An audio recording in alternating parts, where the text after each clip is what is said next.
अस्सलाम वालेकुम नाज़रीन, प्रोग्राम खेत खलियान के साथ मैं हूं अतर लाशारी और आज का प्रोग्राम हम कर रहे हैं लाइफ स्टॉक के हवाले से। मवेशी पालना कितना फ़ायदेमंद है, मसाइल कहाँ हैं, फार्मिंग उसका पूरा स्ट्रक्चर।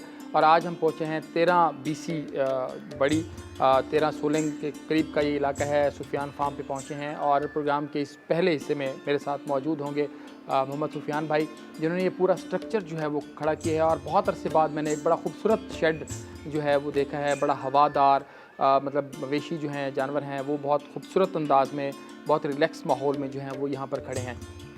इसके ऊपर बात करेंगे और जो लाइफ स्टॉक डिपार्टमेंट है बहावलपुर का, उनके साथ ज़रा गपशप करेंगे कि किस तरह की सर्विसेज दे रहे हैं, मवेशी पालने में जो है वो अखराजात कितने हैं, मसाइल कितने हैं, मामलात क्या हैं और लेबर का ट्रेंड होना कितना ज़रूरी है। इन तमाम चीज़ों के ऊपर जो है वो बात करेंगे। सुफियान भाई, बहुत शुक्रिया आपके वक्त का। फरमाइएगा, कितना अरसा हो गया ये मवेशियों के साथ ये बिज़नेस करते हुए, ये काम करते हुए, ये शेड को बनाया हुआ? सर वैसे तो बहुत ज़्यादा तो साड़ा जानवर रखन रहे हैं असी, लेकिन ये जड़ा फार्म बड़ा बनाया। तो कितने जानवरों के लिए आपने इसको डिज़ाइन किया है कि इस पूरे शेड में कितने बाय कितने का है और कितना इसमें आ सकते हैं जानवर? सर ये 3 एकड़ों में है। 3 एकड़ में है जी। और ये जो इसकी कंस्ट्रक्शन है ये कितने मरले पे या कितने कनाल पे होगी पूरी? 3 एकड़ में ही बनाया, इसमें सारी कंस्ट्रक्शन की हुई है। अच्छा, सारी इसमें कंस्ट्रक्शन की हुई है। अच्छा, जब आपने शुरू किया तो आपके पास कितना सरमाया था, कितने वसाइल थे जो आपने इसके ऊपर खर्च किए हैं? सर ये मैंने 60 जानवरों से शुरू किया है। ठीक है। ऐसा ऐसा ऐसा उसको बढ़ाता गया, ऐसा ऐसा 100 हो गया, 150 जानवर का लिया। जैसे इसका प्रॉफिट मुझे मिलता रहा मैं उसके जानवर खरीदता रहा। इस टाइम जो 150-200 जानवर मेरे पास खड़ा है। 150-200 जानवर जो है वो आपके पास मौजूद है। तो ओवरऑल अगर हम बात करें इस स्ट्रक्चर के ऊपर कितना पैसा जो है वो आपका लगा है? तकरीबन 1 करोड़ रुपया। अच्छा जी, 1 करोड़ रुपया जी लगा है शेड के ऊपर। तो ओवरऑल अगर हम सुफियान भाई बात करते हैं इसकी अपना जानवरों की, तो किस तरह के जानवर आपके पास हैं? बहुत सारे लोग होते हैं सिर्फ गोश्त का काम कर रहे होते हैं, बहुत सारे होते हैं सिर्फ ब्रीडिंग का जो है कि जी अच्छी नस्ल के जानवर लिए, उनसे अच्छे बच्चे जो है वो हासिल किए, फिर उनको बेच दिया। और कुछ लोग होते हैं जो दूध के लिए काम कर रहे होते हैं। फिर चौथे कैटेगरी वो आती है कि जिन्होंने जानवर लिए, कुछ टाइम अपने पास रखे, फिर उनको थोड़ा सा पाला वाला और फिर बेच दिया। तो आप किस किस तरह के जानवर ले रहे हैं और कैसा काम कर रहे हैं? सर मैं 30 जानवर रखे हुए दुध वाले। 30 जानवर जी, ठीक है। 10-12 मੱਝਾਂ, 18-20 ਵਿੱਚ ਗਾਈਆਂ। ठीक है। ਬਾਕੀ ਜਾਨਵਰ ਸਾਰੇ ਮੰਡੀਆਂ ਤੋਂ ਖਰੀਦਦਾ। ठीक है। ਫੰਡਰ ਤੋਕੜ ਅੱਛੇ ਖੂਬਸੂਰਤ ਦੇਖ ਕੇ, ਜਿਹੜੇ ਕੋਈ ਲਵੇ ਹੋਣ, ਪਹਿਲਾ ਦੂਸਰਾ ਤੀਸਰਾ ਸੂਆ ਜਿਹੜਾ ਜਾਨਵਰ ਦਾ ਹੋਵੇ, ਉਹ ਲਿਆ ਕੇ ਇੱਥੇ ਉਹਨਾਂ ਨੂੰ ਵਿੱਚ ਸਾਨ ਰੱਖੇ ਹੋਏ ਆ। ਝੋਟਾ ਮੱਝਾਂ 'ਚ ਰੱਖਿਆ, ਗਾਈਆਂ 'ਚ ਵਿਹੜਾ ਰੱਖਿਆ ਹੋਇਆ। ਉਹਨਾਂ ਕੋਲ ਆਸ ਹੁੰਦੀਆਂ ਵਾ। ਇਹ ਜਿਹੜਾ ਦੁੱਧ ਵਾਲਾ ਜਾਨਵਰ ਰੱਖੇ ਹੋਏ ਆ 30, ਇਹਨਾਂ ਨਾਲ ਮੈਂ ਆਪਦੇ ਮੁਲਾਜ਼ਮਾਂ ਦਾ ਖਰਚਾ, ਚਾਰੇ ਦਾ ਖਰਚਾ, ਕੋਈ ਬਿਜਲੀ ਵਗੈਰਾ ਦੇ ਜਿਹੜੇ ਬਿੱਲ ਵਗੈਰਾ ਹੁੰਦੇ ਆ, ਇਹਨਾਂ ਦਾ ਖਰਚ ਇਹ ਦੁੱਧ ਵਾਲਿਆਂ ਤੋਂ ਚੁੱਕਦਾ। अच्छा। ਇਹ ਜਿਹੜੇ ਜਾਨਵਰ ਦੂਸਰੇ ਖਰੀਦਦਾ ਵਾ ਆਪਣਾ ਨਸਲਕਸ਼ੀ ਵਾਲੇ, ਇਹ ਤਿਆਰ ਕਰਕੇ ਜਦੋਂ 8 ਮਹੀਨੇ 9 ਮਹੀਨੇ ਦਾ ਹੋ ਜਾਂਦੇ ਆ, सही। ਇਹਨਾਂ ਨੂੰ ਸੇਲ ਕਰ ਦਿੰਦਾ। अच्छा। ਜਿਹੜਾ ਜਾਨਵਰ ਤਕਰੀਬਨ 70-75 ਹਜ਼ਾਰ ਦਾ ਖਰੀਦ ਕੇ ਲਿਆਉਣਾ, ਉਹ ਮੇਰਾ 1.5 ਦਾ ਵੀ ਵਿਕ ਜਾਂਦਾ, ਪੌਣੇ 2 ਦਾ ਵੀ ਵਿਕ ਜਾਂਦਾ। ਕੋਈ ਵਿੱਚ ਅੱਛੀ ਨਸਲ ਦੇ ਵਿੱਚ ਜ਼ਿਆਦਾ ਅੱਛੀ ਨਸਲ ਦੇ ਆ ਜਾਂਦੇ ਆ, 2 ਦਾ ਵੀ ਵਿਕ ਜਾਂਦਾ। अच्छा। ਉਹਨਾਂ ਦੇ ਦੁਬਾਰਾ ਹੋਰ ਮਜ਼ੀਦ ਲੈ ਕੇ ਆ ਜਾਂਦਾ। ਇਹਨਾਂ ਜਾਨਵਰਾਂ ਨਾਲ ਮੈਂ ਆਦਾ ਸਾਰਾ ਨਿਜ਼ਾਮ ਚਲਾ ਰਿਹਾ। ਤੂੜੀ ਖਰੀਦ ਲਈ, ਚਾਰੇ ਦਾ ਖਰਚਾ ਕਰ ਲਿਆ, ਮੁਲਾਜ਼ਮਾਂ ਦੀਆਂ ਤਨਖਾਹਾਂ ਦੇ ਦਿੱਤੀਆਂ, ਬਿਜਲੀ ਦਾ ਬਿੱਲ ਦੇ ਦਿੱਤਾ। ਇਹ 30 ਦੁੱਧ ਵਾਲੇ ਜਿਹੜੇ ਰੱਖੇ ਹੋਏ ਆ, ਇਹ ਸਿਰਫ ਇਹਨਾਂ ਮੁਲਾਜ਼ਮਾਂ ਦੇ ਖਰਚਿਆਂ ਵਾਸਤੇ, ਉਤਲੇ ਖਰਚਾ ਜਿੰਨਾ ਹੈਗਾ ਇਹਨਾਂ ਤੋਂ ਚੁੱਕਦਾ। ਸੁਫਿਆਨ ਭਾਈ, 100, 150, 200 ਜਾਨਵਰਾਂ ਲਈ ਕਿੰਨੇ ਮੁਲਾਜ਼ਮ ਤੁਸੀਂ ਰੱਖੇ ਹੋਏ ਨੇ? ਸਰ 15 ਮੁਲਾਜ਼ਮ ਰੱਖੇ ਹੋਏ। अच्छा ਜੀ। अच्छा जी, 15 ਮੁਲਾਜ਼ਮ ਰੱਖੇ ਹੋਏ हैं। 150 ਸਾਰੇ ਜਾਨਵਰ ਤੇ ਹੋਣਾ ਪਹਿਲੇ ਵਿੱਚੋਂ ਸੇਲ ਕਾਫੀ ਕਰ ਚੁੱਕੇ ਆ, ਲੇਕਿਨ ਵਿੱਚ ਆ ਗਿਆ ਕਰੋਨਾ। ਇਹਦੀ ਵਜ੍ਹਾ ਤੋਂ ਮੰਡੀਆਂ 'ਚ ਨਹੀਂ ਜਾ ਸਕੇ। अच्छा। ਕਿਉਂਕਿ ਰਸ਼ ਹਜੂਮ ਹੁੰਦਾ ਹਰ ਇਲਾਕੇ ਦਾ, ਹਰ ਜਗ੍ਹਾ ਦਾ। ਵਪਾਰੀ ਵੀ ਆਇਆ ਹੁੰਦਾ, ਜਾਨਵਰ ਵੀ ਲੈ ਕੇ ਆਏ ਹੁੰਦੇ ਆ, ਕੈਸ਼ ਦਾ ਵੀ ਜਿਹੜਾ ਇੱਕ ਦੂਸਰੇ ਨਾਲ ਉਹ ਕਰਨਾ ਹੁੰਦਾ। सही। ਤੇ ਇਸ ਕਰਕੇ ਅਸੀਂ ਨਹੀਂ ਗਏ ਹੈਗੇ। ਸੇਲ ਕੀਤੇ ਆ ਇੱਥੋਂ, ਖਰੀਦੇ ਨਹੀਂ ਗਏ। अच्छा, तो सेल करने से वैसे पहले कितने सन सेल करने? 300 जानवर सी मेरे को। अच्छा जी। 300 जानवर था और 300 जानवर के लिए 15 मुलाजिम जो हैं वो रखे हुए हैं। अच्छा सुफियान भाई, ये ਜਿਹੜਾ ਤੁਹਾਡੇ ਕੋਲ 30 ਜਾਨਵਰ ਨੇ ਦੁੱਧ ਵਾਲੇ जी, ਇਹ 15 ਮੁਲਾਜ਼ਮਾਂ ਦਾ ਖਰਚਾ, ਆਪਣਾ ਚਾਰਾ, ਆਪਣਾ ਲਾਈਟ ਵਗੈਰਾ, ਇਹ ਸਾਰਾ ਕੁਝ ਕੱਢ ਜਾਂਦਾ? ਨਹੀਂ ਸਰ, ਸਾਰਾ ਨਹੀਂ ਚੁੱਕਦੇ। ਇਹ ਚਾਰੇ ਦਾ ਖਰਚਾ, ਮੁਲਾਜ਼ਮਾਂ ਦਾ ਖਰਚਾ, ਬਿਜਲੀ ਦਾ ਬਿੱਲ ਚੁੱਕ ਜਾਂਦੇ ਆ। अच्छा। ਜਿਹੜਾ ਇਹਨਾਂ ਦੇ ਤੂੜੀ ਵਗੈਰਾ ਖਰੀਦਦੇ ਆ ਨਾ, ਉਹ ਇਹਨਾਂ ਦੇ ਪ੍ਰੋਫਿਟ ਦੇ ਵਿੱਚੋਂ ਖਰੀਦਦਾ। अच्छा, ਹਾਂਜੀ, बिल्कुल ठीक है। ਤੂੜੀ ਜਦੋਂ ਸੀਜ਼ਨ ਹੁੰਦਾ ਨਾ हाँ ਉਸ ਟਾਈਮ ਅਸੀਂ ਖਰੀਦ ਲੈਂਦੇ ਆ। ठीक है। ਮੇਰੇ ਕੋਲ ਗੋਦਾਮ ਬਣੇ ਹੋਏ ਆ, ਤਕਰੀਬਨ ਇਹਨਾਂ 'ਚ 4000 5000 ਮਣ ਗੋਦਾਮਾਂ ਵਿੱਚ ਤੂੜੀ ਆ ਜਾਂਦੀ अच्छा, ਜੀ। बिल्कुल ठीक। ਇਹ ਜਦੋਂ ਸੀਜ਼ਨ ਦੇ ਵਿੱਚ ਗੰਦਮ ਦੀ ਕਟਾਈ ਹੁੰਦੀ ਉਸੇ ਵੇਲੇ ਅਸੀਂ ਖਰੀਦ ਕੇ ਇਹਨਾਂ ਨੂੰ ਭਰ ਲੈਂਦੇ, ਕਿਉਂਕਿ ਇੱਕ ਤਾਂ ਉਸ ਟਾਈਮ ਸਸਤੀ ਲੱਭਦੀ ਹੈ ਤੇ ਇਹਨਾਂ ਨੂੰ ਅਸੀਂ ਫੁੱਲ ਕਰਕੇ ਰੱਖ ਲੈਂਦੇ ਹਾਂ, ਸਾਰਾ ਸਾਲ ਮੁੜ ਕੇ ਚਾਰੀ ਦੀ। ਕੁਛ ਬਾਹਰ ਢੇਰੀਆਂ ਲੈ ਕੇ ਰੱਖ ਲਈਆਂ, ਉਹਨਾਂ ਨੂੰ ਲਪਾ ਕੇ ਰੱਖ ਦਿੱਤਾ। अच्छा, ਜਦੋਂ ਜ਼ਰੂਰਤ ਪਈ ਗੋਦਾਮ ਖਾਲੀ ਹੋਇਆ ਉੱਥੋਂ ਚੁਕਾ ਕੇ ਸਟਾ ਲਈ। ਜਿਹੜੇ ਤੁਹਾਡੇ ਕੋਲ ਦੁੱਧ ਵਾਲੇ ਜਾਨਵਰ ਨੇ ਉਹਨਾਂ ਲਈ ਵੰਡੇ ਦਾ ਇਸਤੇਮਾਲ ਵੀ ਕਰਦੇ ਹੋ? ਸਾਰ ਵੰਡਾ ਅਸੀਂ ਖਲ ਖਰੀਦਦੇ ਹਾਂ, ਗੰਦਮ ਤੇ ਸਰਸੋਂ, ਠੀਕ ਇਹ 3 ਵੰਡੇ ਜਿਹੜੇ ਅਸੀਂ ਪਾ ਰਹੇ ਹਾਂ ਬਸ।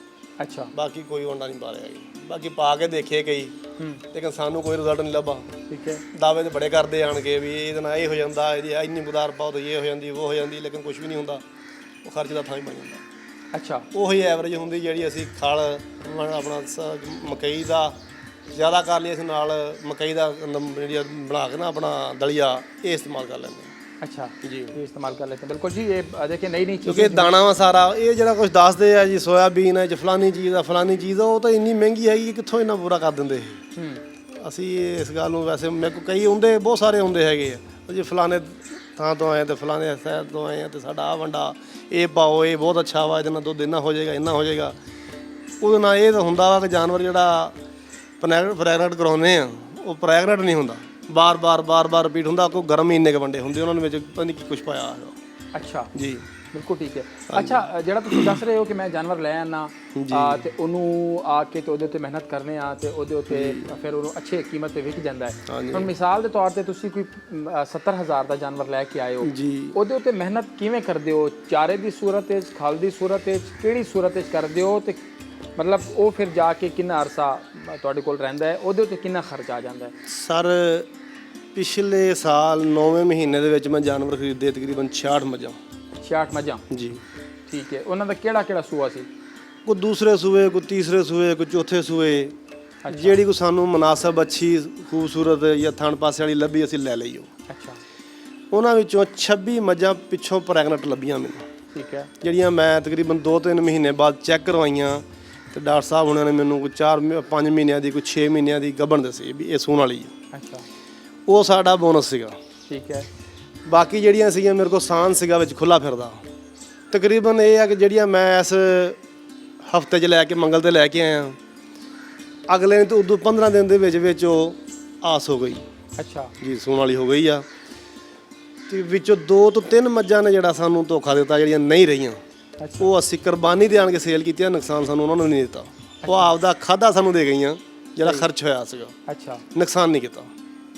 ਤੇ ਤੁਸੀਂ ਸਮਝਦੇ ਹੋ ਕਿ ਪ੍ਰੋਫਿਟੇਬਲ, ਅੱਛਾ ਮੁਨਾਫਾ ਬਖਸ਼ ਕਾਰੋਬਾਰ ਹੈ? ਮੁਨਾਫਾ ਬਖਸ਼ ਕਾਰੋਬਾਰ ਸਾਰੇ ਇਸ ਤਰ੍ਹਾਂ ਕਿ ਦੇਖੋ, ਅਸੀਂ ਜਿਹੜੀ 70 ਦੀ 75 ਦੀ ਖਰੀਦ ਕੇ ਲੈ ਕੇ ਆਏ ਆ, ਹਾਂ, 1,70,000 ਦੀ ਵੇਚੀ ਆ, 2 ਲੱਖ ਦੀ ਵੇਚੀ ਆ, 1.5 ਤੋਂ ਥੱਲੇ ਅਸੀਂ ਕੋਈ ਵੀ ਨਹੀਂ ਵੇਚੀ। ਤੇ ਉਹਦੇ ਉੱਤੇ ਖਰਚਾ ਇਸ ਤਿਆਰੀ ਦੇ ਵਿੱਚ ਕਿੰਨਾ ਹੋ ਜਾਂਦਾ ਹੈ ਉਸ ਜਾਨਵਰ ਤੇ? ਖਰਚ ਸਾਰਾ ਮੈਂ ਟੋਟਲ ਬਣਾਇਆ, ਕਿਉਂਕਿ ਮੈਂ ਜ਼ਕਾਤ ਦੇਣਾ ਹੁੰਦਾ ਮਾਲ ਦੀ।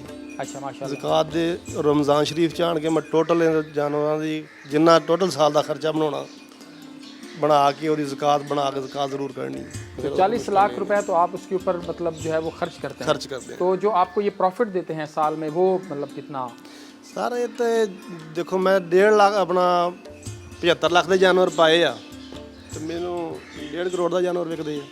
अच्छा जी, वो तो जानवर मेरे को ऐसा सी 300 जानवर सी, 300 जानवर सी, 300 जानवर का मेरा 40 लाख खर्च आया।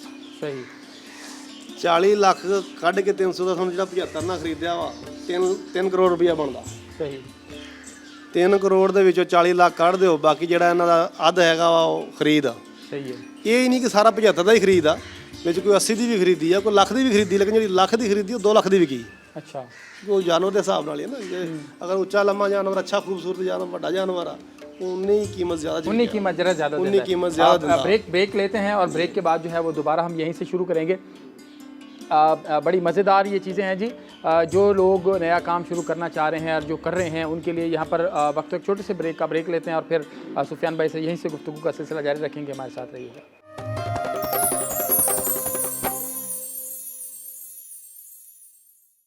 वेलकम बैक जी। बात कर रहे हैं लाइफ स्टॉक फार्मिंग के हवाले से। सुफियान भाई ये बताइएगा कि लेबर का जरा ट्रेन होना है वो कितना ज़्यादा ਜ਼ਰੂਰੀ ਤੁਸੀਂ ਸਮਝਦੇ ਹੋ ਕਿ ਅਗਰ ਲੇਬਰ ਤੁਹਾਡੀ ਐਕਟਿਵ ਹੈ ਤਾਂ ਫਿਰ ਤੁਹਾਡੀ ਇਹ ਫਾਰਮਿੰਗ ਜ਼ਿਆਦਾ ਕਾਮਯਾਬ ਹੈ। ਕਿੰਨੀ ਮਿਹਨਤ ਕਰਦੇ ਹੋ ਆਪਣੀ ਲੇਬਰ ਨੂੰ ਸਮਝਾਉਣ ਦੇ ਉੱਤੇ ਕਿ ਵੀ ਇਹ ਜਾਨਵਰਾਂ ਨੂੰ ਕਿਵੇਂ ਕਿਵੇਂ ਇਹਨਾਂ ਦਾ ਖਿਆਲ ਰੱਖਣਾ? ਲੇਬਰ ਸਮਝਾਉਣੀ ਜਿਹੜੀ ਇਹਨਾਂ ਇਹ ਤਾਂ ਹੈ ਬਹੁਤ ਮੁਸ਼ਕਲ ਜਿਹਾ ਕੰਮ। ਇਹਨਾਂ ਨਾਲ ਤਾਂ ਪੱਠੇ ਆਪ ਪਾਲਣੇ ਵਾਰੇ 'ਚ। ਅੱਛਾ। ਬਹਰਹਾਲ ਫਿਰ ਵੀ ਇੰਨਾ ਜਿਹੜਾ ਖਲਾਰਾ ਵਾ ਨਹੀਂ ਸੰਭਾਲ ਹੁੰਦਾ, ਲੇਬਰ ਰੱਖਣੀ ਪਈ। ਇਹਨਾਂ ਨੂੰ ਸਵੇਰ ਨੂੰ ਸਮਝਾ ਕੇ ਜਾਈਦਾ ਤੇ ਸ਼ਾਮ ਨੂੰ ਇਹ ਵਿਗੜੇ ਹੁੰਦੇ ਆ। ਅੱਛਾ। ਕਿਹੜਾ ਕੰਮ ਸਿੱਧਾ ਉਹਨਾਂ ਨੂੰ ਦੱਸ ਕੇ ਉਹਨਾਂ ਨੇ ਪੁੱਠਾ ਕੀਤਾ ਹੁੰਦਾ ਵਾ। ਠੀਕ ਹੈ। ਬੜੀ ਮੁਸ਼ਕਲ ਨਾਲ ਜਾ ਕੇ ਬੰਦੇ ਹੁਣ ਸਿੱਧੇ ਹੋਏ ਆ। ਜਦੋਂ ਸਿੱਧੇ ਹੁੰਦੇ ਇਹਨਾਂ ਨੂੰ ਪੀੜ ਪੈਣ ਲੱਗ ਪੈਂਦੀ, ਸਾਡੀ ਤਨਖਾਹ ਹੋਰ ਵਧਾ ਦਿਓ। ਠੀਕ ਹੈ। ਉਹ ਕੋਈ ਨਾ ਕੋਈ ਬਾਹਰੋਂ ਪੈਂਦਾ ਵਾ, ਉਹ ਇਹਨਾਂ ਨੂੰ ਉਂਗਲ ਦਿੰਦਾ ਹੈਗਾ ਵੀ ਇਹ ਤੁਸੀਂ ਉੱਥੇ 10,000 ਲੈਣਾ, ਮੇਰੇ ਕੋਲ ਆਏ ਤੈਨੂੰ 11 ਦਊਂ। ਜਿਵੇਂ 11ਵੇਂ ਦਾ ਖਾਬ ਦੇਖਣ ਲੱਗ ਪੈਂਦੇ, ਇਹਨਾਂ ਨੂੰ ਇਹ ਕੰਮ ਨਹੀਂ ਚੰਗਾ ਲੱਗਦਾ ਹੈਗਾ, ਹੋਰ ਪਾਸੇ ਨੂੰ ਦੇਖਦੇ। ਠੀਕ ਹੈ। ਪਰ ਲੇਬਰ ਵਾਲਾ ਕੰਮ ਮੁਸ਼ਕਲ ਆ ਥੋੜਾ ਜਿਹਾ। ਅੱਛਾ ਜੀ। ਅਕਸਰ ਫਾਰਮ ਜਿਹੜੇ ਫੇਲ ਹੁੰਦੇ ਆ ਲੇਬਰ ਦੀ ਵਜ੍ਹਾ ਤੋਂ। ਅੱਛਾ।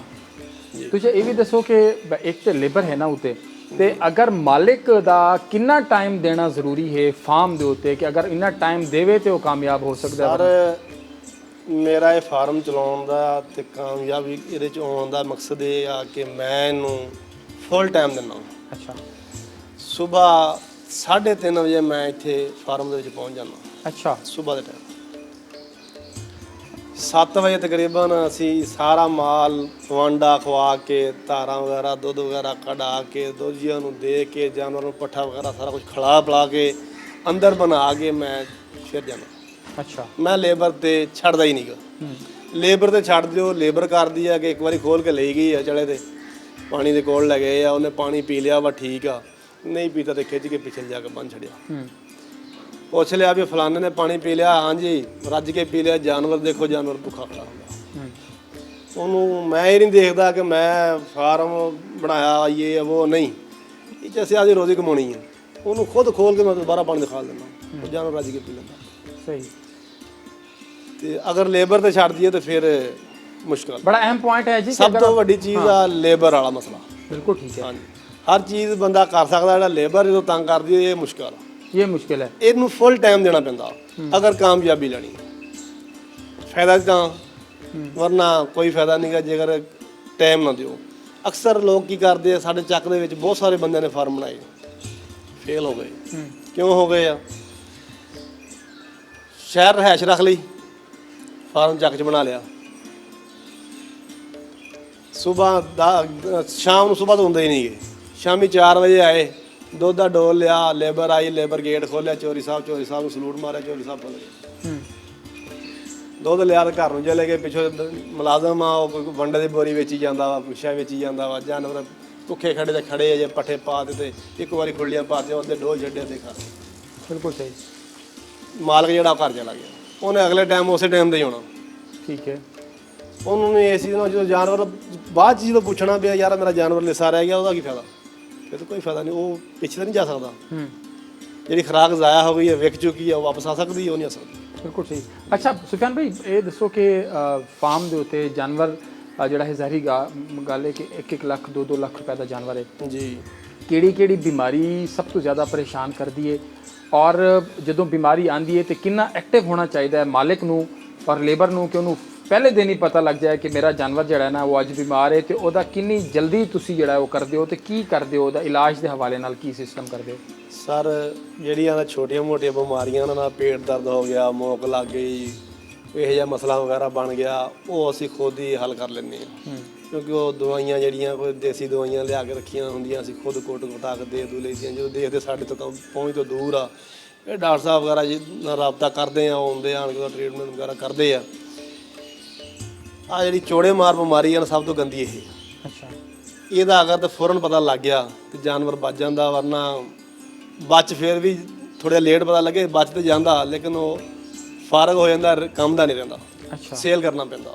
ਅੱਛਾ ਜੀ। ਮੈਂ 2 ਟਾਈਮ, ਹੁਣ 3 ਵਜੇ ਮੈਂ ਦੁਬਾਰਾ ਫਾਰਮ 'ਚ ਆ ਜਾਣਾ, ਸ਼ਾਮ ਨੂੰ 6:30-7 ਵਜੇ ਤੱਕ ਮੈਂ ਫਾਰਮ 'ਚ। ਬੇਸ਼ੱਕ ਦੀ ਮੈਂ ਫਾਰਮ ਦੀ ਦੂਸਰੀ ਨੁੱਕਰ ਤੇ ਖੜਾ, ਮੇਰੇ ਜਾਨਵਰ ਪੱਠੇ ਖਾ ਰਹੇ ਆ, ਮੈਨੂੰ ਉੱਥੋਂ ਪਤਾ ਲੱਗ ਜਾਂਦਾ ਕਿ ਮੇਰਾ ਜਾਨਵਰ ਫਲਾਣਾ ਠੀਕ ਨਹੀਂ ਗਾ, ਅੱਜ ਇਹਨੇ ਪੱਠੇ ਨਹੀਂ ਖਾ ਰਿਹਾ ਜਾਂ ਗਾਲੀ ਨਹੀਂ ਕਰ ਰਿਹਾ ਜਾਂ ਇਹਨੇ ਕੀ ਰੋਲਾ, ਇਹ ਰੱਜਿਆ ਕਿਉਂ ਨਹੀਂ ਗਾ। ਬਾਜ਼ ਗੱਲ ਮੁਲਾਜ਼ਮਾਂ ਨੂੰ ਪੁੱਛ ਲਈਦਾ, ਯਾਰਾ ਕੀ ਗੱਲ ਆ, ਜਾਂ ਇਹਨੂੰ ਪੱਠੇ ਨਹੀਂ ਪਾਏ, ਤੇ ਕਹਿੰਦੇ ਸਹੀ ਰੱਜਿਆ ਖੜੇ, ਲੇਕਿਨ ਉਹ ਜਾਨਵਰ ਬਿਮਾਰ ਹੁੰਦਾ। ਸਹੀ ਉਹਨੂੰ ਉਸੇ ਵੇਲੇ ਖੋਲ ਕੇ ਤੋੜ ਕੇ ਦੇਖੀਦਾ ਵੀ ਜਾਨਵਰ ਦੀ ਚਾਲ ਉਹ ਬਦਲ ਜਾਂਦੀ ਹੈ। ਜਿਹੜਾ ਜਾਨਵਰ ਬਿਮਾਰ ਹੁੰਦਾ ਉਹਦੀ ਹਰਕਤ ਚਾਲ ਹਰ ਚੀਜ਼ ਤੋਂ ਪਤਾ ਲੱਗਦਾ ਵੀ ਜਾਨਵਰ ਠੀਕ ਨਹੀਂ ਗਾ। ਉਹਨੂੰ ਫੌਰਨ ਡਾਕਟਰ ਸਾਹਿਬ ਨਾਲ ਰਾਬਤਾ ਕਰੀਦਾ, ਉਹ ਹੁੰਦੇ ਆ ਉਹਦਾ ਟੀਕੇ ਵਗੈਰਾ ਜੋ ਕੁਝ ਹੁੰਦਾ ਉਹ ਕਰਦੇ ਆ। ਅਲੱਗ ਕਿਤਾਬ ਕੋਈ ਸੋਚ ਕੋਈ 5-7 ਜਾਨਵਰ ਨਹੀਂ ਵੀ ਸੈੱਟ ਹੁੰਦੇ, 95% ਸੈੱਟ ਵੀ ਹੋ ਜਾਂਦੇ। ਸੈੱਟ ਹੋ ਜਾਂਦੇ। ਅੱਛਾ ਇਹ ਦੱਸੋ ਸੁਫਿਆਨ ਭਾਈ ਕਿ ਜਿਹੜੇ ਹੁਣ ਜਾਨਵਰ ਤੁਹਾਡੇ ਕੋਲ ਇੱਥੇ ਆਉਂਦੇ ਨੇ ਮਿਸਾਲ ਦੇ ਤੌਰ ਤੇ ਗੋਸ਼ਤ ਵਾਲੇ ਜਾਨਵਰ ਉਹਨਾਂ ਲਈ ਵੀ ਕਹਿੰਦੇ ਨੇ ਕਿ ਜੀ ਅਲੱਗਾ ਉਹਨਾਂ ਦੀ ਖੁਰਾਕ ਦਾ ਸਿਸਟਮ ਕਰਨਾ ਪੈਂਦਾ ਹੈ। ਲੇਕਿਨ ਮੇਰੇ ਬਹੁਤ ਸਾਰੇ ਦੋਸਤ ਨੇ ਜਿਹੜੇ ਲਾਈਫ ਸਟਾਕ ਫਾਰਮਿੰਗ ਕਰ ਰਹੇ ਨੇ ਉਹ ਕਹਿੰਦੇ ਨੇ ਜਿਹੜੀ ਤੂੜੀ ਹੈ ਨਾ ਅਸੀਂ ਜੀ ਤੂੜੀ ਨਹੀਂ ਪਾਉਂਦੇ, ਤੂੜੀ ਸਾਨੂੰ ਪੈਂਦੀ ਹੈ ਮਤਲਬ ਇਹ ਮੈਂ ਕੋਈ 2-3 ਸਾਲ ਪਹਿਲੇ ਦੀ ਗੱਲ ਕਰ ਰਿਹਾ ਜੀ ਕਿ ਜੀ ਅਗਰ ਤੂੜੀ ਸਾਨੂੰ ਪੈਂਦੀ ਹੈ 5 ਰੁਪਏ ਕਿਲੋ ਜੀ ਤਾਂ ਚਾਰਾ ਸਭ ਚਾਰਾ ਸਾਨੂੰ ਪੈਂਦਾ 1-1.5 ਰੁਪਏ ਕਿਲੋ ਜੀ। ਤੇ ਤੂੜੀ ਦੇ ਵਿੱਚ ਕੋਈ ਇੰਨੀ ਨਿਊਟ੍ਰੀਸ਼ਨ ਵੈਲਿਊ ਨਹੀਂ ਹੈ ਤੇ ਚਾਰੇ ਦੇ ਵਿੱਚ ਹੈ ਤੇ ਉਹ ਅਸੀਂ ਜ਼ਿਆਦਾ ਪਾਉਂਦੇ ਹਾਂ। ਤੁਸੀਂ ਤੂੜੀ ਦਾ ਇਸਤੇਮਾਲ ਕਿੰਨਾ ਕਰਦੇ ਹੋ ਤੇ ਚਾਰੇ ਦਾ ਕਿੰਨੇ ਫੀਸਦ ਕਰਦੇ ਹੋ? ਅਗਰ ਤਾਂ ਹਰਾ ਚਾਰਾ ਹੀ ਇਕੱਲਾ ਪਾਈਏ ਨਾ ਜਾਨਵਰ ਮੋਟਾ ਨਹੀਂ ਹੁੰਦਾ, ਲਿੱਸਾ ਹੁੰਦਾ। ਅੱਛਾ ਜੀ ਅਸੀਂ ਤੇ ਇਸ ਚੀਜ਼ ਨੂੰ ਬਹੁਤ ਸਾਰੀ ਵਾਰੀ ਕਰਕੇ ਦੇਖ ਵੀ ਚੁੱਕੇ ਹਾਂ ਤੇ ਹੈ ਵੀ ਇਸੇ ਤਰ੍ਹਾਂ ਹੀ ਆ। ਜਿੰਨਾ ਜਾਨਵਰ ਤੂੜੀ ਨਾਲ ਮੋਟਾ ਹੁੰਦਾ, ਸੁੱਕਾ ਖਾ ਕੇ ਜਾਨਵਰ ਰੱਜ ਕੇ ਪਾਣੀ ਪੀਂਦਾ, ਜਿਸਮ ਖੁੱਲਦਾ। ਹਰਾ ਖਾਂਦਾ ਮੌਕ ਲੱਗ ਜਾਂਦੀ ਹੈ, ਜਾਨਵਰ ਵੀਕ ਹੋ ਜਾਂਦਾ ਵਾ, ਮੋਟਾ नहीं होता। ठीक है जी बिल्कुल ऐसे जी बहुत सारे जगहों पे हमने देखा था कि लोग कह रहे हैं कि जी चारा जो है वो सिर्फ चारा ही दिया जाना चाहिए। साइलेज वगैरह भी कोई चीज़ बढ़ा रहे हो? ਸਾਇਲੇਜ ਸਰ ਬਣਾਇਆ ਨਹੀਂਗਾ ਕਿਉਂਕਿ ਰਕਬਾ ਜਿਹੜਾ ਜ਼ਾਤੀ ਹੈਗਾ ਵਾ ਉਹ 28 ਏਕੜ ਆ। अच्छा ਉਹਨਾਂ ਵਿੱਚ ਇਹਨਾਂ ਦਾ ਸਿਰਫ ਹਰਾ ਚਾਰਾ ਜਿਹੜਾ ਅਸੀਂ ਉਹੀ ਕਾਸ਼ਤ ਕਰਦੇ ਉਹੀ ਇਹ ਮਸੀ ਪੂਰਾ ਹੁੰਦਾ ठीक है ਕਿਉਂਕਿ ਵਿਗਾ 3 ਕਨਾਲਾਂ ਥਾਂ ਅਸੀਂ ਡੇਲੀ ਵੜਦੇ ਹਾਂ अच्छा ਜਿਹੜਾ ਜਾਨਵਰ ਨੂੰ ਹਰਾ ਘਾਹ ਪਾ ਰਹੇ ਹਾਂ। अच्छा ਉਹਨਾਂ ਦਾ ਸੈਲੇਜ ਬਣਾਉਣ ਵਾਸਤੇ ਜ਼ਮੀਨ ਚਾਹੀਦੀ ਖੁੱਲੀ ਤਾਂ ਕਿ 2 ਮਹੀਨੇ ਜਿਹੜੇ ਹੈਗੇ ਮਕਈ ਤਿਆਰ ਹੁੰਦਿਆਂ ਲੈਂਦੀ ਆ, ਕੋਈ 60 ਦਿਨ 40 ਦਿਨ ਉਹਨੂੰ ਪੈਲ ਲੱਗਦੀ ਆ, ਫਿਰ ਉਹਨੇ ਖੁਰਣਾ। ਇੰਨਾ ਚਿਰ ਜਿਹੜਾ ਜਾਨਵਰ ਅਸੀਂ ਵੰਡਾ ਪਾਈਏ ਤੇ ਵੰਡਾ ਜਿਹੜਾ ਸਾਡਾ ਬਹੁਤ ਲੱਖਾਂ ਦੇ ਤਾਦਾਦ 'ਚ ਖਰਚਾ ਆ ਜਾਂਦਾ, ਖਰਚਾ ਆ ਜਾਣਾ, ਉਹ ਸਾਡਾ ਖਰਚ ਪੂਰਾ ਹੋ ਹੀ ਨਹੀਂ ਸਕਦਾ। ਬਿਲਕੁਲ ਠੀਕ ਹੈ। ਲਾਈਫ ਸਟਾਕ ਡਿਪਾਰਟਮੈਂਟ ਤੁਹਾਨੂੰ ਸਪੋਰਟ ਕਰ ਰਿਹਾ ਹੈ ਇਹਦੀ ਫੈਸਿਲਿਟੇਸ਼ਨ, ਇਹਦੀ ਸਰਵਿਸਿਜ਼, ਦੇਖਭਾਲ, ਬਿਮਾਰੀਆਂ ਦਾ ਹਾਂਜੀ ਕੰਟਰੋਲ? ਬਿਲਕੁਲ ਕਰ ਰਹੇ ਆ। ਅੱਛਾ ਵੈਕਸੀਨ ਸਾਰੀ ਕਰ ਰਹੇ ਆ। ਕੋਈ ਮਸਲਾ ਮਸਾਇਲ ਹੁੰਦਾ ਉਹ ਵੀ ਅਸੀਂ ਇਹਨਾਂ ਨੂੰ ਫੋਨ ਤੇ ਕਾਲ ਕਰਦੇ ਆ ਜਾਂਦੇ ਆ। ਕੋਈ ਜਾਨਵਰ ਨੂੰ ਟੀਕਾ ਵਗੈਰਾ ਰਖਾਉਣਾ ਨਸਲਕਸ਼ੀ ਦਾ ਤਾਂ ਫੋਨ ਕਰਦੇ ਆ, ਉੱਥੋਂ ਡਾਕਟਰ ਸਾਹਿਬ ਭੇਜ ਦਿੰਦੇ ਆ, ठीक है ਟੀਕਾ ਰੱਖ ਜਾਂਦੇ ਆ। ਕੋਈ ਕਿਸੇ ਕਿਸਮ ਦਾ ਮਸਲਾ, ਕੋਈ ਜਾਨਵਰ ਮੌਕ ਲੱਗ ਗਈ, ਕੋਈ ਹੋਰ ਮਸਲਾ ਹੋਇਆ ਜਾਂ ਕੋਈ ਦਵਾਈ ਦੀ ਜ਼ਰੂਰਤ ਪੈ ਜਾਏ, ਅਸੀਂ ਉੱਥੋਂ ਜਾ ਕੇ ਲੈ ਆਉਂਦੇ ਸਾਨੂੰ। ले लिया। बहुत शुक्रिया सुफियान भाई। गर्मी बहुत ज़्यादा थी और सुफियान भाई को पसीना जो है वो सबसे ज़्यादा, मुझे भी वैसे पसीना आया हुआ है। क्या करें, बावलपुर में और मुल्तान और सरायकी वसेब में गर्मी का ये सीज़न है तो गर्मी बहुत ज़्यादा होती है, हब्स बहुत ज़्यादा हब्स बहुत ज़्यादा, बादल भी हैं आसमान के ऊपर, बादल भी बहुत ज़्यादा हैं जी। लेकिन गर्मी जो है वो भी बहुत ज़्यादा है। यहाँ पर वक्त ब्रेक का अब महकमा लाइफ स्टॉक के जो एक्सपर्ट्स हैं उनसे हम ज़रा जानेंगे इनकी सेहत के और बीमारियों के कंट्रोल के हवाले से। यहाँ पर वक्त छोटे से ब्रेक का ब्रेक लेते हैं, हमारे साथ रहिए।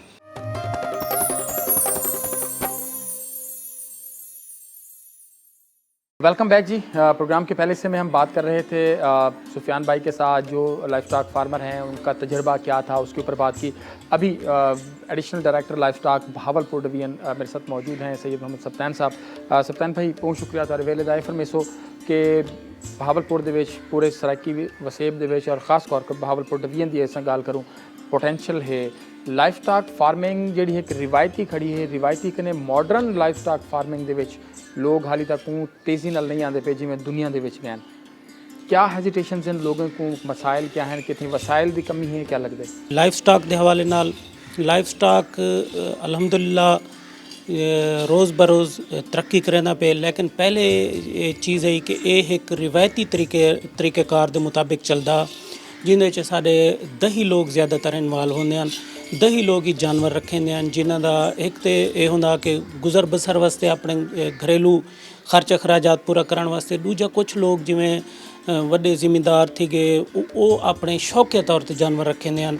लेकिन अजकल के दौर को देखते हुए और दूजा है कि आबादी की इजाफे को मद्देनज़र रखे हुए हैं क्योंकि लाइफ स्टॉक दुध गोश्त अंडे की सूरत बेहतरीन प्रोटीन पैदा करेंगे। हुण मुख्तलिफ चीज़ां जिहड़ियां ना वो महकमे ने भी शुरू कराए हैं जिहदे नाल ये है कि साडे एक रिवायती तरीके तो हट के लाइफ स्टॉक फार्मिंग जिहड़ी है ना एक कमर्शियल बेस ते बिजनेस बेस दे नाल आंदी पई है और उहदे विच हुण अच्छे खासे लाइफ स्टॉक फार्मर जिहड़े ना वो अच्छे पढ़े लिखे लोग भी बिजनेस आते पे जिहदे नाल यह कि हमेशा दुध और गोश्त और अंडे की पैदावार दे विच इजाफा भी थींदा पे। ਇਹਦੇ ਵਿੱਚ ਮਹਿਕਮੇ ਦੇ ਮੁxtਲਿਫ ਇਕਦਾਮਾਤ ਹਨ ਜਿਨ੍ਹਾਂ ਵਿੱਚ ਸਰਫਰੈਸ ਦੇ ਕਿ ਦੇਖੋ ਕਿ ਸਭ ਤੋਂ ਪਹਿਲੇ ਜਾਨਵਰ ਜਿਹੜਾ ਹੈ ਉਹ ਮੂਜ਼ੀ ਅਮਰਾਜ਼ ਤੋਂ ਮਰਦੇ ਜਿਹਦੀ ਵਜ੍ਹਾ ਤੋਂ ਲੋਕਾਂ ਦਾ ਬੜਾ ਨੁਕਸਾਨ ਥੀਂਦੇ ਅੱਜ ਤੋਂ 5-7 ਸਾਲ ਪਹਿਲੇ ਹੁੰਦਾ ਕਿ ਅਸਾਂ ਕਨੇ ਜਿਤਨੀ ਜਾਨਵਰਾਂ ਦੀ ਤਾਦਾਦ ਹੁੰਦੀ ਉਤਨੀ ਅਸਾਂ ਕੋ ਵੈਕਸੀਨ ਹੀ ਕਹਿਣਾ ਮਿਲਦੀ ਲੇਕਿਨ ਪਿਛਲੇ 4-5 ਸਾਲਾਂ ਤੋਂ ਮਹਿਕਮੇ ਨੇ ਇਸ ਸਪੈਸ਼ਲੀ ਇਸ ਸੈਕਟਰ ਦੇ ਉੱਤੇ ਬੜਾ ਕੰਮ ਕੀਤੇ ਅਸਾਂ ਕਨੇ ਵਾਫਿਰ ਮਿਕਦਾਰ ਵਿੱਚ ਵੈਕਸੀਨ ਟਾਈਮਲੀ ਵਕਤ ਤੇ ਅਸਾਂ ਕਨੇ ਜਿਹੜਾ ਸ਼ੈਡਿਊਲ ਹੁੰਦੇ ਉਹਦੇ ਮੁਤਾਬਿਕ ਵੈਕਸੀਨ ਪੁੱਜਦੀ ਹੈ ਔਰ ਸਭ ਤੋਂ ਬੜੀ ਦੂਜੀ ਗੱਲ ਹੈ ਕਿ ਉਸ ਵੈਕਸੀਨ ਦਾ ਪਹਿਲੇ ਅਸਾਂ ਕਨੇ ਕੋਈ ਸਟੋਰੇਜ ਦਾ ਕੋਈ ਉਹਦੇ ਠੰਡਾ ਕਰਨ ਦਾ ਉਹ ਕੋਈ ਸਿਸਟਮ ਮੌਜੂਦ ਨਾ ਹਾ ਲੇਕਿਨ ਹੁਣ ਅਸਾਂ ਕਨੇ ਅਲਹਮਦੁਲਿਲਾ ਕੋਲਡ ਸਟੋਰ ਮੌਜੂਦ ਹਨ ਸਾਡੇ ਹਰ ਵੈਟਨਰੀ ਅਸਿਸਟੈਂਟ ਕਨੇ ਉਹ ਵੈਕਸੀਨ ਮੌਜੂਦ ਹੈ ਕੋਲਡ ਕੂਲਰਸ ਦੇ ਵਿੱਚ ਠੰਡੇ ਕੂਲਰਸ ਦੇ ਵਿੱਚ ਮੈਂ ਇੱਕ ਚੀਜ਼ ਪੁੱਛਣਾ ਚਾਹੁੰਦਾ ਸਪਤਾਨ ਭਾਈ ਕਿ ਫੀਲਡ ਦੇ ਵਿੱਚ ਜਿਹੜੇ ਸਰਵਿਸਿਜ਼ ਤੁਸੀਂ ਦਿੰਦੇ ਪਏ ਹੁੰਦੇ ਹੋ खास तौर पर चौड़े मार की गाल करूँ मूँह खुर की गाल करूँ ये दो चीज़ें हैं जो सब तो ज़्यादा सारे काश्तकार को लाइफ स्टॉक फार्मर को नुकसान पहुँचाते हैं चौड़े मार ते मूँह खुर कीते क्या चीज़ें हैं जो काश्त लाइफ स्टॉक फार्मर को बर वक्त करने चाहिए चौड़े मार बीमारी एक जरासीमी बीमारी है जेरी के जिनको अस कंटेजियस कहते मूजी मर्ज के एक कनू दूजे को भी लगती है बीमारी इस सिलसिले गवर्नमेंट की या असां कने अवेलेबल है ब्लैक क्वार्टर वैक्सीन ਜਿਹੜੀ कि असां 6 महीने बाद वो वैक्सीन असां कराने हैं और वो असां हुण अप्रैल मई दे विच असां वैक्सीनेशन कर चुके हैं सही ਜਿਹੜੀ कि अगे हुण असां नवंबर दिसंबर दोबारा करनी है और अलहमदुलिल्ला इस दे नाल है कि कोई हुण इस किस्म दे किथे ही कोई जानवर रह वञे या कोई जानवर माइग्रेट थी कोई आवे स्ट्रेस आवे तो उहदे कोई बीमारी अलामत आवन वरना कंट्रोल है दूजी सब तो वड्डी जरा इनिशिएटिव या गवर्नमेंट ने इस हुकूमत ने पिछली हुकूमत ने काम किए वो है कि मूँह खुर बीमारी के हवाले नाल जरा तुहाडा सवाल है मूँह खुर ऐसी बीमारी है जिहदे विच असां तां इह कहंदे हैं कि उहदे विच जानवर अमूमन नहीं मरदा लेकिन मालिक लाजमी मर वेंदा है कि अगर कहीं कने 50 जानवर है और उनका 400 दुध है डेली का तो अगर खुदा ना करे बीमारी आ वने तो उनका दुध की प्रोडक्शन बहुत हद तक घट वेंदी है और उनका माशी नुकसान बहुत ज़्यादा थींदे और वो जानवर जिनको एक दफ़ा थी वने वाल वो अगी ते कहीं वो अपनी सलाहियत भी दुध देवण दी कहीं दोबारा उनके चुतनी नहीं आ सकता इस हवाले नाल गवर्नमेंट ने बड़ा काम किया कि असा मुख्तलिफ इन्हें जरासीमी जिन्नी वजह बीमारी फैलती है उस दे विच गवर्नमेंट ने रशिया तो वैक्सीन इंपोर्ट करवाने पे और पिछले असां 2-2.5 साल को प्रोजेक्ट चलता पे और अलहमदुलिल्लाह ये है कि साडा district Bahawalpur division Bahawalpur disease free zone के हवाले नाल एक उनदे विच इनकलूडिड है यानी कि असां पूरे पंजाब विच वो एरिया जिथा असां मूँह खुर की बीमारी के खिलाफ वैक्सीनेशन करें ओ बिल्कुल हाँ उनके उत्ते भी असां गाल करीसूं कि अगू डिजीज़ फ्री जोन जो हैं बढ़ाण वेंदे पे हैं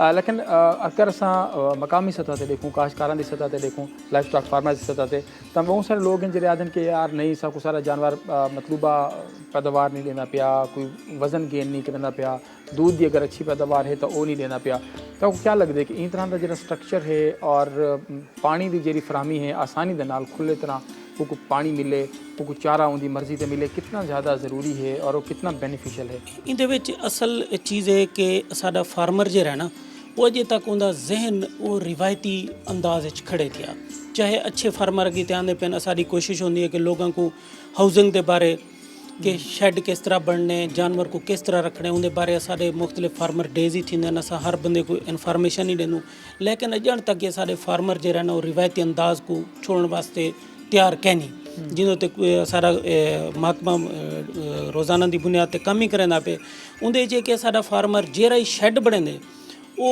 सिर्फ सर्दी के मुताबिक बने सर्दी को अपने जानवरों को महफूज करने वास्ते बने जबकि सारा मौसम है जिन्हें 8 महीने गर्मी गर्मी के हवाले नाल सारे जानवरों के शैड नहीं बढ़ते पे दूजी गल है कि सारा वो रिवायती तरीका कि जानवर असां बध के रखने हैं फार्मर अमूमन फार्म के उत्ते लेकिन अजकल तुसां जितनी फार्मिंग देखो उहदे जानवर आज़ाद होंदे उनकी सिर्फ एक फैक्टर जरा मैं इतना दसना चाहना और पैगाम ही देना चाहना कि अगर जानवर को असां सिर्फ ओपन छोड़ दूँ उनको रस्सा ना पाऊँ ਔਰ ਉਹ 24 ਘੰਟੇ ਦੇ ਵਿੱਚ ਅਸਾਂ ਪਾਣੀ ਉਹ ਐਟ ਆਪਣੀ ਵਿਲ ਦੇ ਉੱਤੇ ਆਪਣੀ ਖਾਹਿਸ਼ ਦੇ ਉੱਤੇ ਆਪਣੀ ਮਰਜ਼ੀ ਦੇ ਮੁਤਾਬਿਕ ਪੀਵੇ। ਅਗਰ ਉਹ ਜਾਨਵਰ ਦੁੱਧ ਦੇਣਾ ਪਏ ਤਾਂ ਯਕੀਨ करे सो कि ਉਹਦਾ 24 ਘੰਟੇ ਦੇ ਵਿੱਚ 1 ਕਿਲੋ ਦੁੱਧ ਵੱਧ ਵੈਸੇ। ਔਰ ਅਗਰ ਅਸਾਂ ਸਿਰਫ ਇਤਨਾ ਕਰ ਗਿਨੋ, ਸਾਡਾ ਫਾਰਮਰ ਜਿਹੜਾ ਪੜ੍ਹਿਆ ਲਿਖਿਆ ਫਾਰਮਰ ਹੈ, ਸਾਡਾ ਨਵਾਂ ਫਾਰਮਰ ਹੈ, प्रोग्रेसिव है, जरा बिजनेस के तरीके ते आंदा पे उन्होंने जानवर अमूमन तो नज़र सन के ओपन हैं और उन्हें को पानी दी वाफिर मिकदार सप्लाई है। जबकि सारा दूजा फार्मर जरा है वो रिवायती तरीके ते खड़े के उन्हें सुबह के टाइम एक दफ़ा जानवर को पानी पिलावने, दूजी दफ़ा उनको शाम को जानवर पानी पिलावने। सिर्फ असें एक कारगिनू अगर मैं मिसाल ये देवां कि अगर मेरे डिस्ट्रिक्ट के 14 लाख वड्डा जानवर है, मैं यही सोच गिना कि 14 लाख चो भी 7 लाख जानवर ऐसा जरा दुध देना पे तो 7 लाख का अगर सिर्फ वो जानवर ओपन कर दिते वजन उन्हें को वाफिर पानी दिता वजे तो मैं इस चीज़ गरंटी ना आख सकदा कि साडा हुण भी अगर 7 लाख लीटर या साडा 7 लाख लीटर अगर 1 लीटर ही उन्हें या अद्धा लीटर ही ला गिनो तो 3-3.5 लाख लीटर जो ना उन्होंने दुध की मिकदार बढ़ा सकते हैं। जरी कि आहिस्ता आहिस्ता प्रोसेस है, लोगों को मालूमात देने हैं, महकमा इन काम करें पे जिंदे नाल अल्हम्दुलिल्लाह अच्छा रिजल्ट भी आंदा पे, लोग इन तरफ अट्रैक्ट भी थींदे पेन। बहुत ज़्यादा ज़रूरी है ई पासे आवन क्योंकि ज़हरी गाल है बिजनेस जड़ा है वो होने अगर उसको मुनाफा बख्श कारोबार लाइफ स्टॉक फार्मिंग को सारे काश्तकार भिरा नहीं बढ़े तो उन वाले तक कोई एक ज़्यादा तुम कने मुनाफा घेन भी नहीं सकते जे तक तुम कैलकुलेशंस ना रखो। डॉक्टर साहब बहुत शुक्रिया तुम्हारे वक्त का। इसके बाद जी चलते हैं अभी हम और director life stock division Bahawalpur जो हैं उनके साथ बात करेंगे खसूसी तौर पर कि बहावलपुर को डिजीज़ फ्री जोन बनाने के हवाले से जो पंजाब हुकूमत का प्रोजेक्ट है उसके हवाले से ज़रा बात करेंगे और इसके बेहतर मुस्तकबिल के हवाले से कहाँ पर क्या क्या चीज़ें जो हैं हो रही हैं। यहाँ पर वक्त एक छोटे से ब्रेक लेते हैं, हमारे साथ रहिए।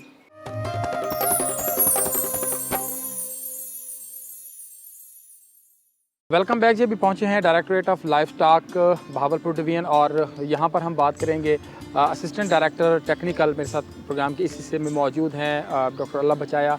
और ज़ाहिर बात है कि हमने करना था डॉक्टर आमिर महमूद बुखारी साहब के साथ, लेकिन उनकी तबीयत नासाज हुई और वो अभी चले गए हैं। डॉक्टर साहब ये फरमेसो कि असां पहले भी प्रोग्राम किए काश्तकारें दे नाल पहले चंक्स दे विच और एडिशनल डायरेक्टर लाइफ स्टॉक दे नाल भी डिजीज़ फ्री जोन दे किते जिहड़ा कम थींदा पिया हा कि तक पुजा बहावलपुर को डिजीज़ फ्री जोन बनाने दे हवाले नाल अल्हम्दुलिल्लाह मूँह खोर के हवाले नाल असां 6 राउंड इन्हें कर चुके हैं। यानी असां 6 दफ़ा इनकी वैक्सीन कर चुके हैं।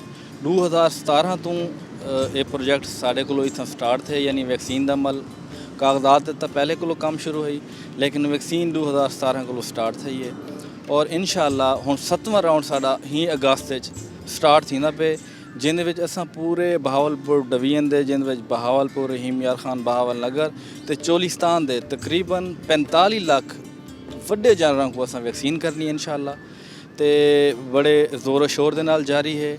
गवर्नमेंट भरपूर ताउन करेंदी पई है। इंशाअल्लाह उम्मीद है इंदे रस्ते दे जो भी मुश्किलात हैं कानून साजी भी थींदी पई है हवाले नाल ताकि डिजीज़ फ्री जोन एस्टैबलिश थी वे ते सारे इलाके दे जड़े जानवर हैं गोश्त है दूध है वो असां एक्सपोर्ट भी कर सकूँ हवाले नाल जेड़े साढ़े रुकावट हैं वो दूर थी इंशाअल्लाह गवर्नमेंट मुसलसल। अच्छा सर, कितना बेनिफिशियल हो सी डिजीज़ फ्री जोन है एक आम डेयरी फार्मर कीते लाइफ स्टॉक फार्मर कीते कितना बेनिफिशियल हो सी को क्या फ़ायदा थी सी कि डिजीज़ फ्री जोन बढ़ गए और डिजीज़ फ्री जोन बुनियादी तौर पर इंदा मतलब क्या है क्या आखो? जी सर, जड़ी गाल तुसा कीती है कि ये आम फार्मर वास्ते इंदा फ़ायदा कितना है सर। बेसिकली जड़ा डिजीज़ फ्री जोन है को असां FMD फ्री जोन अस आख सकते हैं। मूँह खोर के हवाले नाल बेसिकली प्रोजेक्ट चलता पे जो मूँह खोर वाली जड़ी बीमारी है को तमाम जट हजरात या फार्मर हजरात वो समझते हैं। एक इनकी जड़ी वैक्सीन है वो काफ़ी महंगी है, यानी साढ़े को जितनी वैक्सीन इतना दस्तियाब है इम्पोर्टेड है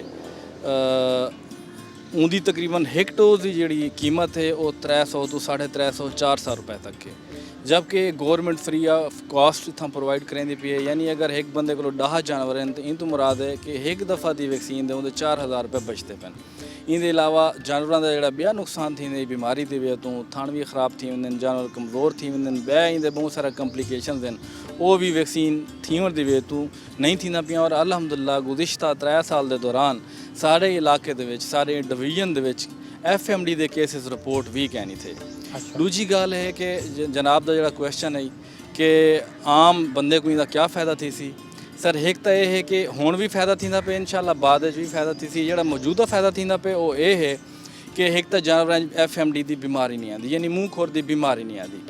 ਤੇ अगर बीमारी आ वञे तो ये बहुत ज़्यादा इंदी जड़ी को साथ मॉर्बिडिटी लेवल बहुत ज़्यादा होंगे, यानी जानवर के बीमार थी होने की जी रेशो है वो 80-90% तक होंगी है। मॉर्टैलिटी यानी जी डेथ की रेशो है इंदी कम है, लेकिन जानवर ज़्यादा बीमार थी और इनके इलाज वाल दे बाकी चीज़ों से बहुत ज़्यादा खर्चा थी। इनके अलावा जानवर जड़े ना दूध पैदावार उन्होंने कम थी वेंदी है। बाद का जड़े प्रैगनेंट एनिमल होंगे वो भी उन्होंने भी अबार्शन थी वेंदी है, यानी लॉसिस इनके बहुत ज़्यादा हैं।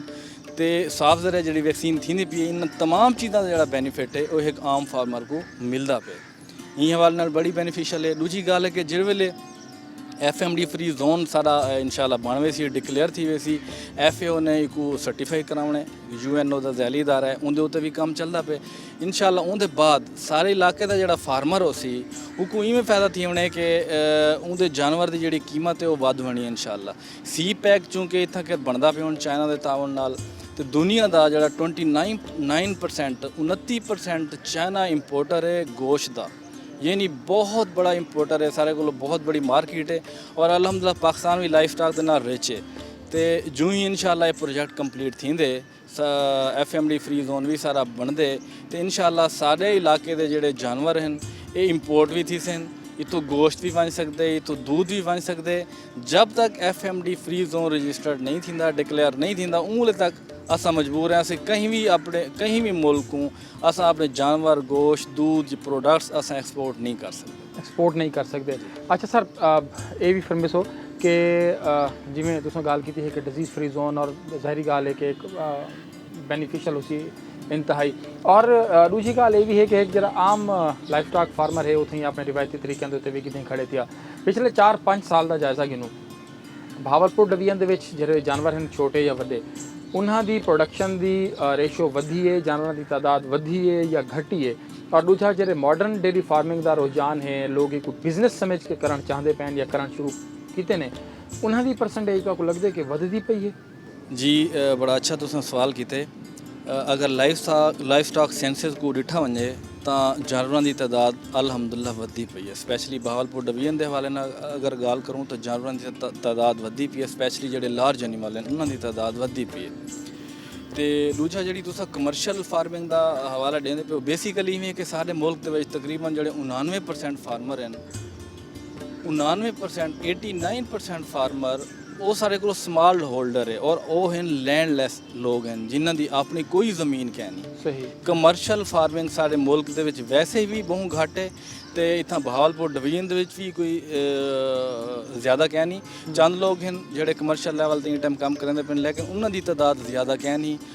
ज़्यादातर इंडस्ट्रीयलिस्ट इन आते पे। हुण एक नवा ट्रेंड आता पे, लोग इन जदीद फार्मिंग करना चाहते हैं, डेयरी के इतना कर कुछ लोग आ भी गए, लेकिन कोई बहुत ज़्यादा कह नहीं सारे डिवीजन के हवाले।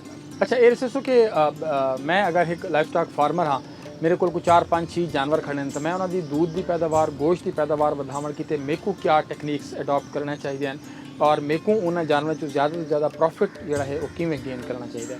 जी बड़ा अच्छा तुसें सवाल किए हुए कि बेसिकली लोग जानवर तो रखें लेकिन सही तरीके मैनेज नहीं कर सकते। मैं मुख्तसरन जी गल करे तो 3 चीज़ों का ख्याल करना चाहिए है फार्मर को। एक तो पहले नंबर पर वो वैक्सीन का ख्याल करे, वो एक छोटी जी कापी एक डायरी जी बढ़ा के घर के उनके कोल पई होवे, उनको पता हो भी फलाने सीजन मेरी फलाने बीमारी की वैक्सीन थी तो हम मौसम आ गया मैं वैक्सीन करवानी डिज़ाइन कर गए। बिल्कुल एक कैलेंडर जी डिज़ाइन कर गए और बड़ा ईजी है, वो अपने को नोट कर गए सी जो महकमे का बंदा जो वैक्सीन कराना आंदे वो उन्हें को पहुँची गए भी नैक्सट करन सारी वारी आनी है, वो उनके उत्ते दोबारा वैक्सीन लाजमी करावे। नंबर 1 वैक्सीन बहुत ज़रूरी है। इनके अलावा डिवर्मिंग यानी पेड़ के कीड़े वाले जो दवाएँ हैं ना सर वो जरूर देने चाहिए हैं। हर 3 तो 4 महीने बाद छोटे जानवर होवें या वड्डे होवें वो लाजमी देने चाहिए हैं, वो सुस्ती नहीं करनी चाहिए। तकरीबन 100% जानवरों के पेट कीड़े होंगे, उसका नुकसान ये थी कि जो पेट के कीड़े होंगे वो जानवरों की खुराक को खा वेंदे, क्योंकि वो पेट होंगे आंतों के होंगे मैदे के होंगे, ਉਹ ਖੁਰਾਕ ਜਾਨਵਰ को लगदी ही कहनी ਜਿਹੜੇ ਲੱਗਦੀ ਕਹਿਣੀ ਹੀ ਵਾਸਤੇ ਜਾਨਵਰ दूध गोश्त की पैदावार भी कम रहंदी को डायरिया लग वेंदे मोशन लग वेंदे बाकी चीज़ां रह वेंदे ਉਹ ਵੀਕ थी वेंदे ਇਹਦੇ ਇਲਾਵਾ ਜਿਹੜੀ ਤੀਜੀ ਤੇ ਇੰਪੋਰਟੈਂਟ ਚੀਜ਼ ਹੈ ਉਹ ਹੈ खुराक की कमी यानी मुतवाजन खुराक की कमी न्यूट्रिशनल डेफिशिएंसी अस जो आते हैं कि लोग जानवर पलेंदे लेकिन वो समझते हैं अस घाह पेंदे खड़े हैं सब बस चारा सा पेंदे खड़े हैं तो ये मुकम्मल खुराक है असा सारे को भी जो बहुत सारे लोग आते हैं जानवर को घाह सा सटेंदे पे पूरा का पूरा घाह सारे को आम है जानवर मोटा नहीं थींदा असा उन्होंने ये समझने भी मुतवाजन खुराक यानी जिंदे खल वंडा ये चीज़ां शामिल हैं तुसें ज़रूर अपने जानवरों को इस्तेमाल कराओ खास तौर पर जानवर जो दूध देंदे पे होंदे जानवर जिन्हों को अस मोटा करेंदे पे होंदे अगर असा ये ना देसूं तो वाल कोई फ़ायदा क्या नहीं जानवर तो मेहनत अस करेंदे खड़े होंदे लेकिन खातर खा इजाफा नहीं थींदा तो मुतवाजन खुराक का बड़ा ख्याल करना चाहिए एक तो खास तौर पर जो दूध देने वाले जानवर हैं या गोश्त वास्ते या जो प्रैगनेंट हैं जानवर जो गब्बन है होंदी तो खुराक का ज़्यादा ख्याल करना चाहिए क्योंकि एक तो खुद को ज़रूरत है दूजा जो पेट बच्चा होंगे हूकू भी ज़रूरत होंगी तो इन हवाले नाल गौरमेंट की स्कीम भी चलती पई है वंडा साढ़े मुख्तलिफ सारे सहूलत सेंटर दस्तियाब हैं जनाब को जिमें इतना कि नज़र भी आंदा पिया सी तो सारे हर तहसील लेवल ते सेंटर बड़े हैं उतना गौरमेंट सब्सिडाइज रेट ते प्रोवाइड करेंदी है उनके बड़े अच्छे रिजल्ट हैं सारे को वंडा भी होंगे पिया मिनरल मिक्सचर भी होंगे यूरिया मोलैसिस ब्लाक इस तरह की सारी चीज़ां मिलते हैं जोड़े जानवरों की मुतवाजन खुराक हैं तो जानवरों को मोटा करने वास्ते बड़े फायदेमंद हैं गौरमेंट के इन सेंटरों तो भी फायदा चाहना चाहिए सेंटर तो फायदा चाहना चाहिए डॉक्टर साहब बहुत शुक्रिया तुम्हारे वेले का